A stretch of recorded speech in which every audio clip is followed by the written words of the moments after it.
Welcome back to the deep dive. Today, we're getting into something I think a lot of people find fascinating. Hmm. Baby names inspired by flowers. Yeah, it's a lovely topic. We've got a list here about 15 names, and we're planning to look at, where they come from, what they mean. And how popular they actually are now based on the 2022 Social Security data. Exactly. So whether you're actually looking for a name or just curious about these things, hopefully this will be, well, interesting. Right. It's amazing how much history and meaning can be packed into just one name. It really is. It connects nature, culture, personal hopes. It's Yeah. all tied up in there. Shall we start with maybe Lily? Lily? Okay, yeah. Feels like a classic. Yeah. Very straightforward. It is, in a way. The origin is just English, directly from the flower. Simple enough. Uh-huh. But the meaning, symbolizing purity, innocence, that's got real weight. It's probably why it's endured. That idea of purity is something parents often hope for, right? Yeah, that makes sense. And the popularity backs that up, doesn't it? Still top 25. Definitely. It's Yeah. got serious staying power. Okay, so next on the list is ivy. Ah, ivy. You picture it sort of climbing, right? Persistent. Exactly. Winding around. And that's reflected in the meaning. It's English and Latin, and it stands for fidelity, eternal life. That whole idea of clinging and growing. So the plant's nature really feeds into the name's meaning. Precisely. And it's still quite popular, too. Top 50. Shows these nature names have real appeal. They really do seem to resonate. Okay, how about violet? Violet, another lovely one. Latin origin. And the meaning. It signifies modesty and faithfulness. Plus, of course, it's the flower, that beautiful purple color. Right, you almost see the color when you hear the name. It's very evocative. It is. And again, look at the popularity top 25. Yeah. Like lily. Wow. So these direct floral classics are really holding strong. Let's talk about rose. Probably the flower name for many people. Absolutely. From the Latin, rosa, it just embodies love and beauty, doesn't it? Very powerful symbols. You'd think it would be number one, maybe. You might think. But it's actually sitting in the top 200. Still very well known and loved, of course. Huh. Any thoughts on why it's not higher, relatively speaking? Well, perhaps because the flower is so incredibly common, maybe some parents look for something slightly less expected for the name itself, while still loving the flower. That's an interesting thought. Familiarity maybe makes it feel less unique as a name choice for some. Could be part of it. Okay, moving on. Daisy. Daisy, that one just sounds happy. And the meaning matches. It's Old English, and it literally means day's eye. Day's eye, like the flower opening in the morning. Exactly, that's the idea. So it symbolizes innocence, cheerfulness. It's lovely. And popularity-wise? Top 250. So still a well-loved, sweet, classic choice. People are definitely still choosing it. Okay, let's shift a little. Jasmine feels a bit more exotic. It does have that feel. It's Persian in origin, refers to that incredibly fragrant flower. Ah, right. The scent is famous. And the meaning reflects that. Grace, elegance, it brings in a slightly different cultural flavor. Also top 250, like daisy. So familiar, but maybe a touch less common than, say, lily. That sounds about right. It strikes a nice balance. Okay, next is leilani.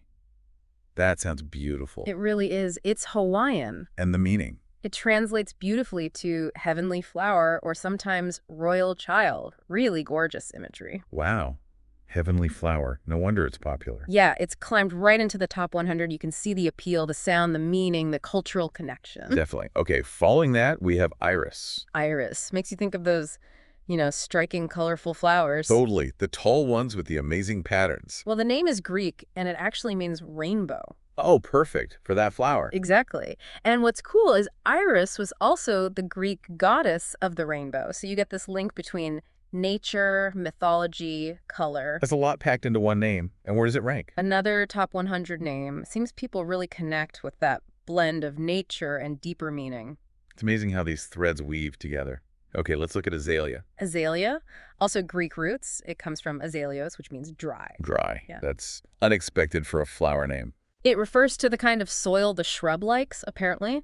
So the meaning is more directly tied to the plant itself, that burst of color you see. I see. Less symbolic, more descriptive of the plant, and popularity. Top 500. So less common than iris or lily, but people definitely know it. A recognizable floral choice. Okay, next up, dahlia.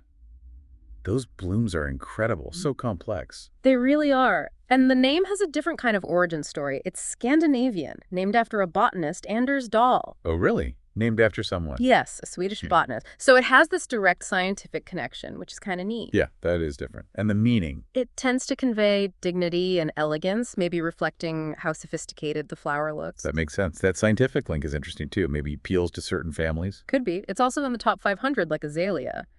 A more distinctive choice, perhaps, with that botanical backstory. Okay, now for poppy, that name feels quite strong, visually and symbolically. It does. It's Latin via English. And the meaning. It's a powerful symbol of remembrance, peace, especially tied to, wartime memorial. Right, the red poppies. Very evocative. Definitely. It's short, impactful, carries a lot of historical weight. And popularity. Yeah. Given how well known the flower is. Interestingly, it's in the top 1,000, but not super high up within that. So the flower is iconic, but the name itself maybe isn't chosen as often as some others. Okay. Next floral inspiration, marigold. Marigold. English origin. The meaning is Mary's gold. Mary's gold, like the Virgin Mary. Exactly. So it has these religious undertones. A traditional floral name, very warm, sunny feel, too. Does that religious connection maybe affect its usage now? Possibly. It might make it feel a bit more traditional or perhaps less universally appealing in, say, more secular context, even though gold sounds positive. Just a thought. Where does it sit rank-wise? Also in the top 1,000, like poppy. It may be seen as a bit vintage or just a less mainstream favorite. Got it. Then we have flora. Sounds like the ultimate flower name. It really does feel central, doesn't it? It's Latin. And Flora was the actual Roman goddess of flowers in spring. Can't get much more direct than that. Nope.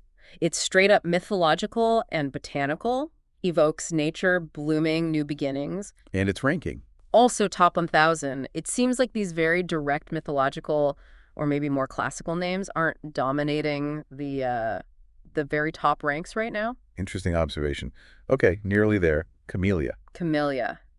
Another Latin origin, and like Dahlia, named after a botanist, George Kamel this time. Another botanist. There's a pattern here. There is. He was a Moravian missionary and botanist. The name represents admiration and perfection, maybe a nod to how perfect the flowers can look. Could be. They are quite exquisite. Is this one popular? This one actually falls outside the top 1,000, so it's definitely a more unique, perhaps more refined-sounding floral choice, but with those clear botanical roots. Okay, and our final name, Zinnia. Zinnia.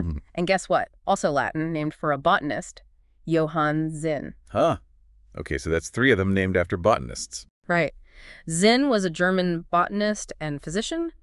The meaning here is lovely. It symbolizes endurance and lasting affection. Endurance and lasting affection. That's a really nice sentiment for a name. Isn't it? And like Camellia, it's outside the top 1,000. So another less common option, but with a strong meaning and that scientific connection again. Wow. Okay, so that's our list. Looking back at all of them, what jumps out at you about the range of popularity? Well, it's really striking, isn't it? You've got names like lily, ivy, violet, consistently way up there, top 25, top 50. Yeah, the real mainstays. Right. It suggests people really love those familiar, nature-based names with positive, easily understood meanings. They feel safe, classic maybe. Anchors in the naming world. Then you have the next tier, like rose, daisy, jasmine, still very popular, top 200, 255, recognizable, loved, but maybe offering a tiny bit more individuality within that familiar space. Okay, that makes sense. And then the others, azalea, dahlia, poppy, marigold, flora, and the ones outside the top 1,000, camellia and zinnia. Exactly. Those might be choices for parents who want something, less common, but still want that beautiful floral connection. And those botanical links for dahlia, camellia, zinnia, that feels like a specific kind of appeal. I think so. Maybe for families interested in science or gardening or just wanting a name with a sort of intellectual, historical layer. And don't forget the cultural origins, too. Leilani from Hawaii, iris from Greece.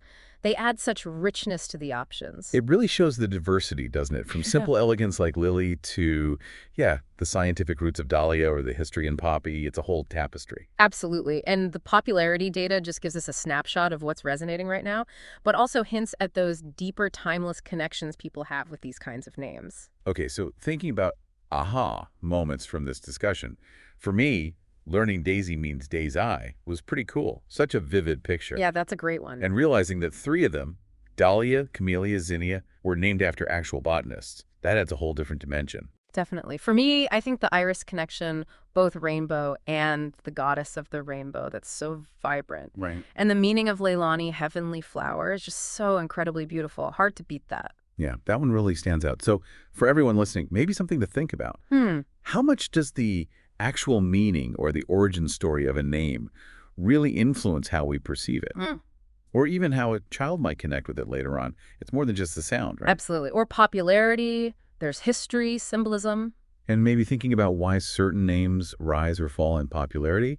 Does that tell us anything about, like, broader cultural shifts or what qualities we value at a given time? That's a fascinating question, and it makes you wonder, what other parts of nature inspire names? Trees, stones, rivers. What are their stories? Exactly. Lots to think about there. It's not just picking a name, it's choosing a story in a way. It really is a connection to something bigger, a very fertile area for thought, as you said.